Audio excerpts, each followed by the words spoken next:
Hello friend, हम workshop calculation के आज अगले टॉपिक को डिस्कस करेंगे। आज का जो टॉपिक है वो है कार्य शक्ति और ऊर्जा, यानी वर्क पावर एंड एनर्जी।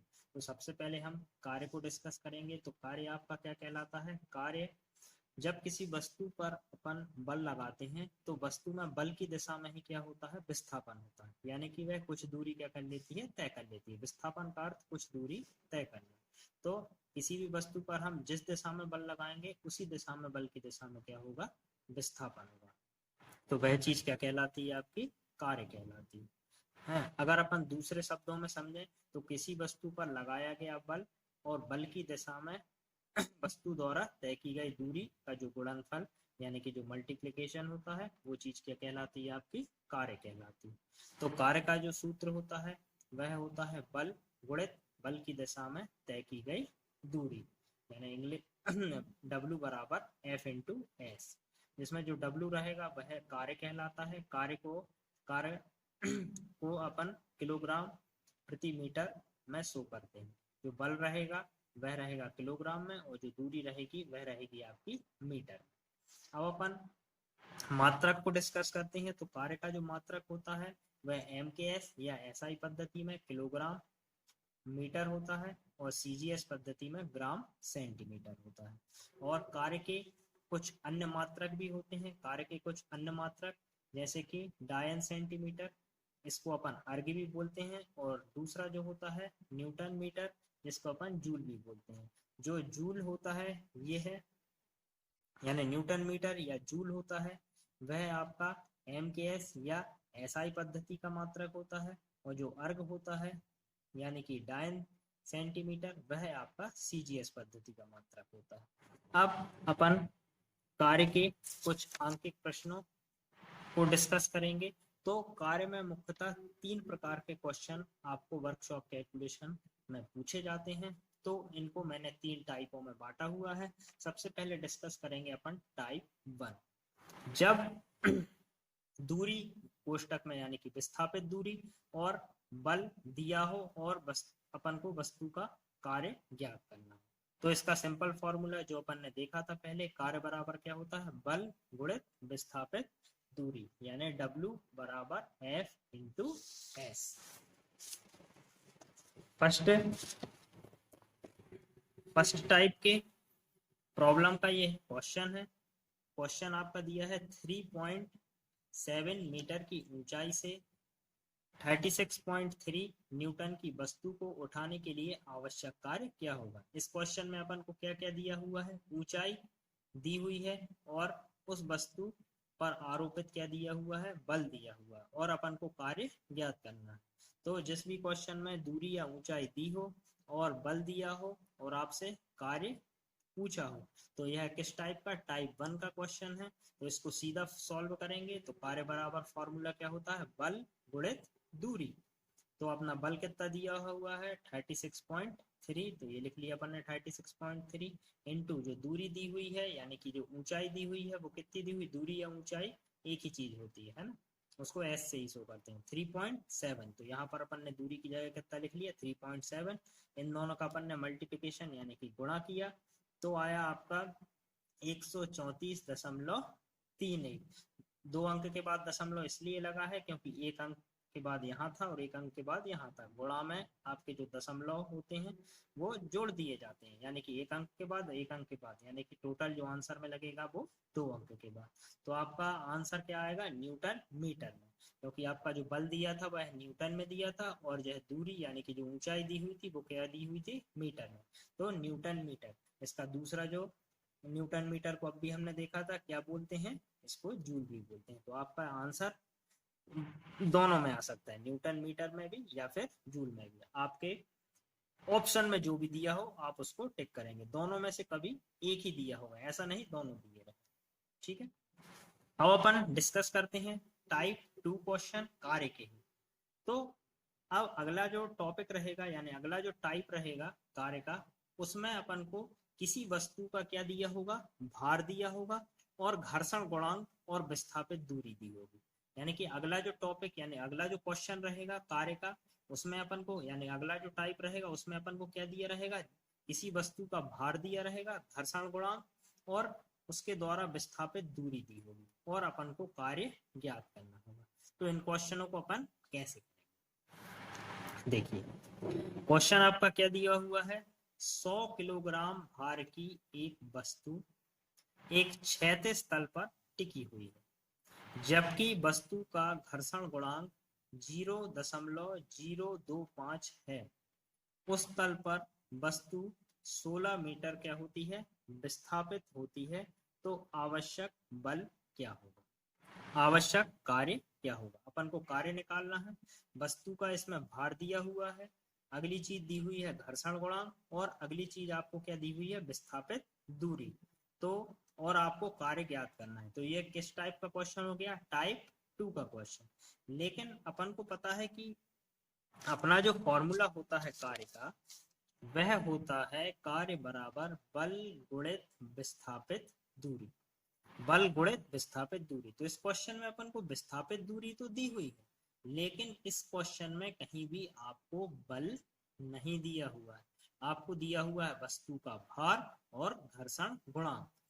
तो इस टाइप के कभी भी कोई भी क्वेश्चन आएंगे तो सबसे पहले विस्थापित दूरी तो अपन को क्वेश्चन में दी हुई है, लेकिन बल नहीं दिया हुआ है। तो इस टाइप के क्वेश्चनों में अपन को बल निकालना पड़ेगा।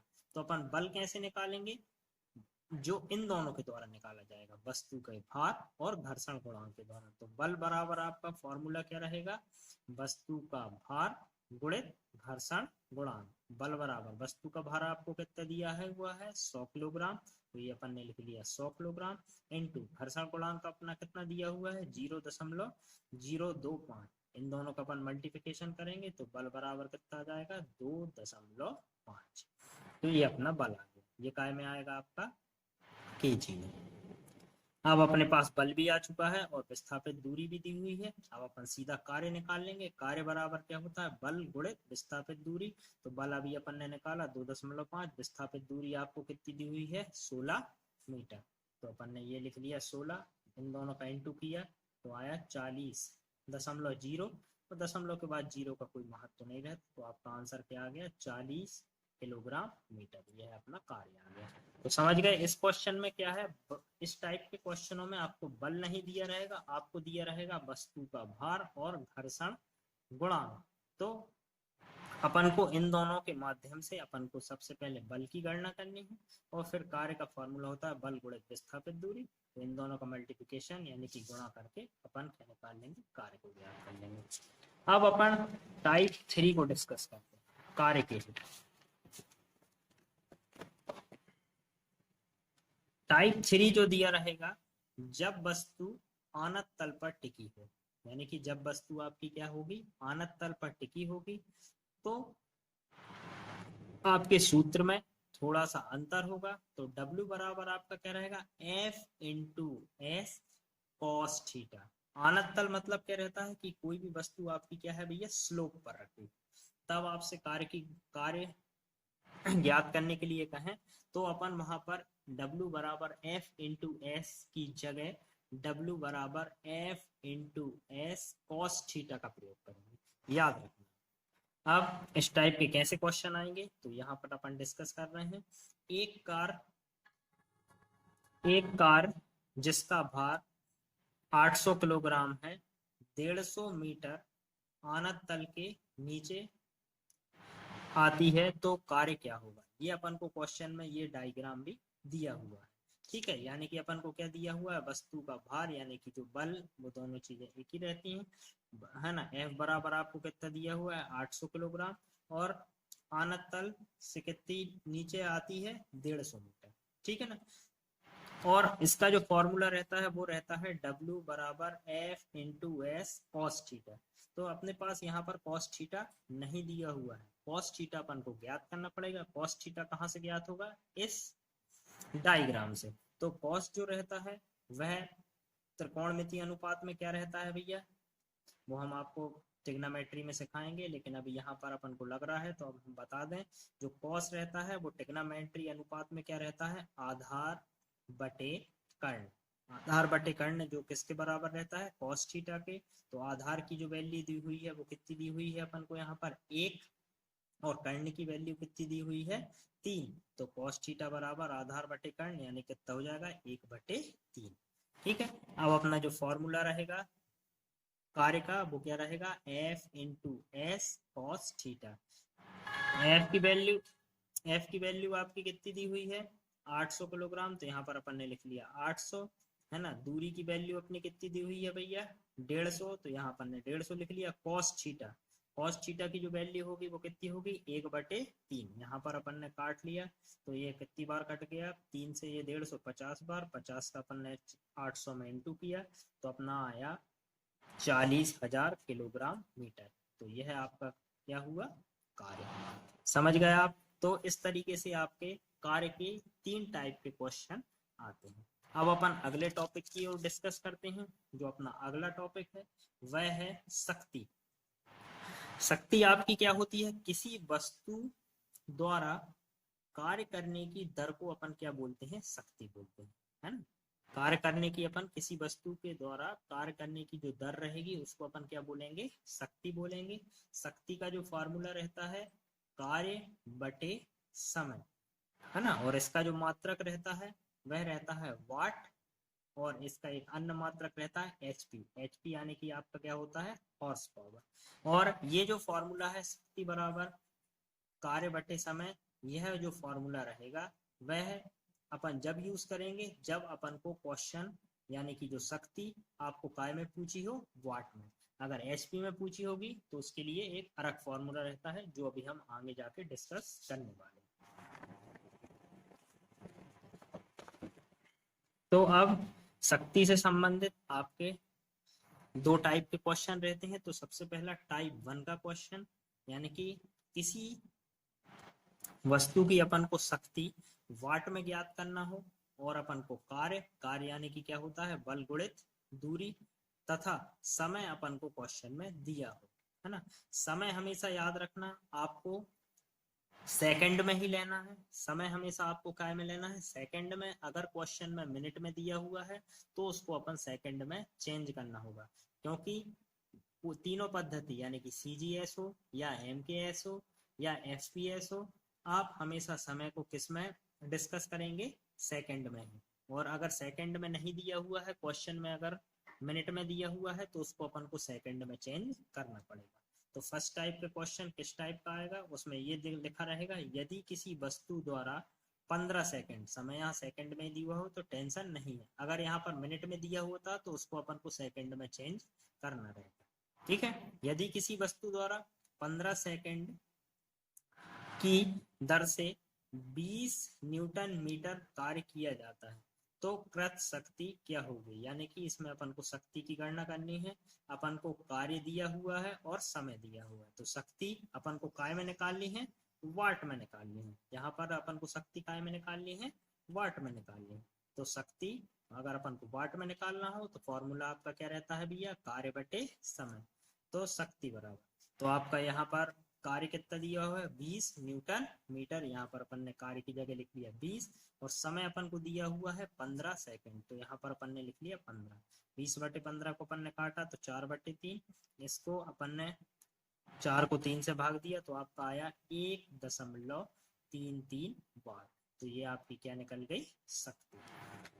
अब शक्ति का जो अगला टॉपिक है यानी कि अगला टाइप है उसको अपन डिस्कस करते हैं। अगर आपसे क्वेश्चन में शक्ति एचपी में पूछी गई और आपको कार्य और समय दिया हो तो अपन किस फॉर्मूले का यूज करेंगे। याद रखना अगर आपका जो समय है अगर मिनट में दिया हो तो अलग फॉर्मूला रहता है, घंटे में दिया हो तो अलग फॉर्मूला रहता है। तो अपन इतने सारे फॉर्मूले अगर याद रखेंगे तो अपन को दिक्कत होगी। तो अपन किसी भी एक फॉर्मूले को लेकर चलते हैं। अगर आपका जो समय है घंटे में दिया हो तो भी उसको अपन सेकंड में चेंज कर लेंगे। अगर क्वेश्चन में आपका जो समय है अगर मिनट में दिया हो तो भी अपन उसको सेकंड में चेंज कर लेंगे। इससे ये फायदा होगा कि एक ही फॉर्मूले से अपने जो क्वेश्चन हो जाएंगे। तो अगर अपना शक्ति एचपी में पूछी गई हो तो फॉर्मूला रहता है बल गुणित विस्थापन बटे समय इंटू 75। बल इसमें काय में रहना चाहिए आपका किलोग्राम में रहना चाहिए। जो विस्थापन यानी कि जो विस्थापित दूरी रहेगी वो हमेशा काय में रहनी चाहिए, मीटर में। समय जो हमेशा काय में रहना चाहिए, सेकंड में। तभी अपन इस फॉर्मूले का यूज कर सकते हैं। अगर ये चीज ग्राम में दी है तो उसको किलोग्राम में चेंज करनी पड़ेगी, ये सेंटीमीटर में दी है तो उसको मीटर में चेंज करना होगा। समय अगर आपका घंटे या मिनट में दिया हुआ है तो भी उसको सेकंड में चेंज करना पड़ेगा। यानी कि इस फॉर्मूले का अपन यूज तभी कर सकते हैं जब आपका बल काय में दिया हो, किलोग्राम में, विस्थापन आपका काय में दिया हो, मीटर में, और समय आपका काय में दिया हो, सेकंड में। अगर इन चीजों में नहीं दिया हुआ है तो उनको अपन को चेंज करना पड़ेगा। ठीक है, यानी कि ये फॉर्मूला तभी काम करेगा जब आपका बल किलोग्राम में हो, विस्थापन मीटर में हो, समय सेकंड में हो, तभी इस फॉर्मूले का यूज होगा। क्योंकि अलग अलग चीजों के लिए अलग अलग फॉर्मूले रहते हैं, अपन एक ही फॉर्मूले का यूज करेंगे। इसलिए अपन जो भी चीज अगर इनमें नहीं दी हुई है तो अपन उसको उसमें परिवर्तित कर लेंगे। तो इसका क्वेश्चन देखते हैं। तो इसका जो क्वेश्चन होता है वह होता है, किसी वस्तु को 15 मीटर विस्थापित करने में 10 न्यूटन बल लगता है, तो 15 सेकंड की दर से वस्तु की कृत शक्ति HP में होगी। तो शक्ति अपन को काय में निकालनी है भैया, HP में, है ना। अब इस क्वेश्चन में जो विस्थापित दूरी दी हुई है वह मीटर में दी हुई है, जो आपका बल दिया हुआ है वो न्यूटन में दिया हुआ है, जो समय दिया हुआ है वो सेकंड में दिया हुआ है। यानी कि अपन को किसी भी चीज को परिवर्तित करने की इस क्वेश्चन में जरूरत नहीं है। तो आपको अगर शक्ति HP में ज्ञात करनी हो तो हमने फॉर्मूला अभी डिस्कस किया था, बल गुणित विस्थापन बटे समय इंटू 75। इंटू जो 75 तभी होगा जब ये चीज बल आपका किलोग्राम में दिया हो, विस्थापन आपका मीटर में हो, समय आपका सेकंड में हो, तभी इस फॉर्मूले का अपन यूज कर सकते हैं। तो बल आपका कितना हुआ 10, विस्थापन आपका 15, समय भी आपका क्या दिया हुआ है 15 सेकंड, तो ये 15 इंटू 75। इनको अपन काटेंगे तो शक्ति आपका HP में आंसर कितना आएगा 0.13 HP। इस तरीके से आपके शक्ति के दोनों टाइप के प्रॉब्लम्स डिस्कस हो गए। अब अपन अगले टॉपिक की ओर बढ़ते हैं। अगला जो टॉपिक है, ये आखिरी टॉपिक है, वह है ऊर्जा। अपन ने यहाँ पर जो अपन पढ़ रहे थे कार्य, शक्ति और ऊर्जा, अपन कार्य को भी देख चुके हैं, शक्ति को भी देख चुके हैं। अब अपना जो अगला टॉपिक है वह है अपना ऊर्जा। तो ऊर्जा क्या होती है भैया, अपनी कार्य करने की क्षमता को ऊर्जा कहते हैं। अभी अपन ने शक्ति डिस्कस करी थी, तो वह थी कार्य करने की दर को अपन क्या बोल रहे थे, शक्ति। और ऊर्जा आपकी क्या कहलाती है, कार्य करने की क्षमता को ऊर्जा कहते हैं। जो ऊर्जा होती है वह मुख्यतः आपकी दो प्रकार की होती है। पहली होती है आपकी गतिज ऊर्जा। गतिज ऊर्जा जिसको अपन इंग्लिश में बोलते हैं काइनेटिक एनर्जी। तो यह क्या कहलाती है, किसी वस्तु की गति के कारण विद्यमान ऊर्जा आपकी क्या कहलाती है, गतिज ऊर्जा कहलाती है ना। तो किसी वस्तु की गति के कारण विद्यमान ऊर्जा आपकी क्या कहलाती है, गतिज ऊर्जा, जिसको अपन काइनेटिक एनर्जी। यानी कोई चलती हुई वस्तु, यानी कि जो गतिमान जो वस्तु है उसकी गति के कारण जो ऊर्जा उत्पन्न होगी वो चीज आपकी क्या कहलाएगी, गतिज ऊर्जा कहलाएगी, जिसको इंग्लिश में बोलते हैं काइनेटिक एनर्जी। काइनेटिक एनर्जी का फॉर्मूला जो होता है 1/2 mv²। इसमें जो m रहता है वस्तु का द्रव्यमान रहता है, यह हमेशा काय में रहना चाहिए आपका kg में, और v जो रहता है वो वस्तु का वेग मतलब वेलोसिटी, यह रहती है मीटर पर सेकेंड में। इसके जो मात्रक रहते हैं ऊर्जा के वह रहते हैं MKS, और SI पद्धति में जूल, और CGS पद्धति में क्या रहते हैं आपके अर्ग। अब अपनी जो अगली ऊर्जा रहती है वह रहती है स्थितिज ऊर्जा, जिसको इंग्लिश में बोलते हैं पोटेंशियल एनर्जी। पोटेंशियल एनर्जी आपकी क्या कहलाती है, किसी वस्तु की स्थिति के कारण, यानी कि वस्तु आपकी कैसी स्थिति में रखी हुई है, स्लोप में रखी हुई है ना, स्थिर जगह पर समतल पर रखी हुई है, तो किसी वस्तु की स्थिति के कारण विद्यमान ऊर्जा को अपन क्या बोलेंगे, स्थितिज ऊर्जा बोलते हैं। और स्थितिज ऊर्जा का जो फॉर्मूला रहता है इसको पोटेंशियल एनर्जी बोलते हैं। पोटेंशियल एनर्जी बराबर होता है mgh। है ना, जिसमें m क्या रहेगा, वस्तु का द्रव्यमान, ये हमेशा काय में रहेगा, किलोग्राम में। g मतलब होता है गुरुत्वीय त्वरण, हमने चाल और वेग में गुरुत्वीय त्वरण को अच्छे से डिस्कस किया था। इसका जो मान रहता है 9.81 मीटर पर सेकेंड स्क्वायर। ठीक है, और जो h रहती है वह ऊंचाई रहती है, ये हमेशा काय में रहती है, आपकी मीटर में रहती है। अब हम ऊर्जा के आंकिक प्रश्नों को डिस्कस करेंगे। तो सबसे पहला जो क्वेश्चन है वह यह दिया हुआ है, 5 ग्राम द्रव्यमान की एक गोली 500 मीटर पर सेकंड की गति से चलती है, यह गोली की गतिज ऊर्जा क्या होगी। हमने आपको क्वेश्चन में पहले ही बताया था कि आपका जो द्रव्यमान है हमेशा किलोग्राम में रहना चाहिए, गुरुत्वीय त्वरण तो मीटर पर सेकंड स्क्वायर में रहेगा ही, और यह आपको क्वेश्चन में नहीं दिया रहेगा, ये आपको याद रखना पड़ेगा। और h यानी कि ऊंचाई आपकी काय में रहनी चाहिए, मीटर में। अगर ये चीजें इनमें नहीं दी हुई हैं तो उनको अपन को चेंज करना पड़ेगा, क्योंकि ये फॉर्मूले साइंस के जो रहते हैं वो एक पर्टिकुलर चीज के लिए फिक्स रहते हैं, याद रखना। अगर आपका द्रव्यमान ग्राम में दिया है तो उसको किलोग्राम में चेंज करना पड़ेगा, ऊंचाई सेंटीमीटर में दी है तो उसको मीटर में चेंज करनी है, क्योंकि ये फॉर्मूले जो अपन पढ़े हैं वो जब ही काम करेंगे जब ये चीजें दी हुई हैं। इसलिए हम साइड में इन चीजों को बता रहे हैं कि ये चीजें इनमें होनी चाहिए, अगर ये इन चीजें इनमें नहीं है तो उनको अपन को चेंज करना पड़ेगा।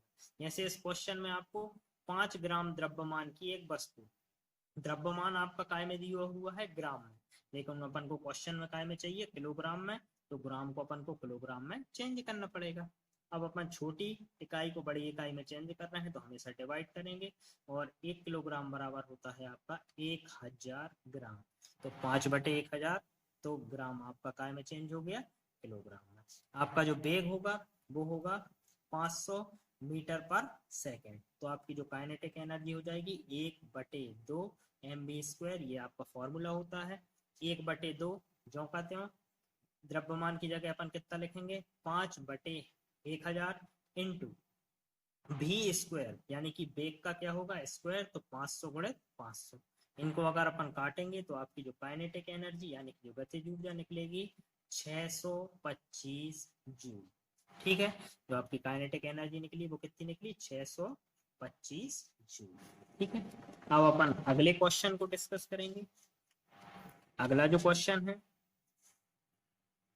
वह है आपका 25 वह है आपका 25 ग्राम द्रव्यमान के पत्थर में स्थितिज ऊर्जा की क्या करनी है, अपन को गणना करनी है, जो 8 मीटर ऊंचाई पर रखा हो। यानी वस्तु का द्रव्यमान यहाँ पर भी काय में दिया हुआ है ग्राम में, तो इसको अपन को काय में चेंज करना पड़ेगा किलोग्राम में। तो वस्तु का द्रव्यमान आपको दिया है 25 ग्राम, तो 25 ग्राम को अपन किलोग्राम में चेंज करेंगे तो कितना हो जाएगा, 25/1000, तो ये काय में चेंज हो गया आपका किलोग्राम में। ऊंचाई आपकी काय में दी हुई है 8 मीटर, मीटर ही में दी हुई है, गुरुत्वीय त्वरण क्वेश्चन में नहीं दिया हुआ है तो आपको याद रखना है, ये मान 9.8 है। तो पोटेंशियल एनर्जी का फॉर्मूला क्या रहता है, mgh, तो m की जगह अपन द्रव्यमान रखेंगे यानी 25/1000 इंटू जी की वैल्यू 9.81 और ऊंचाई की वैल्यू कितनी हो जाएगी 8, इनका अगर अपन गुणा करेंगे तो आपकी पोटेंशियल एनर्जी कितनी आ जाएगी 1.96 जूल। इस तरीके से अपने ऊर्जा के सारे आंकिक प्रश्न पूरे हो चुके हैं। तो आज का जो टॉपिक था अपना कार्य, शक्ति और ऊर्जा, इन तीनों को अपन ने डिस्कस कर लिया है। अगले टॉपिक के लिए अपन अगली वीडियो में मिलते हैं, अभी के लिए धन्यवाद।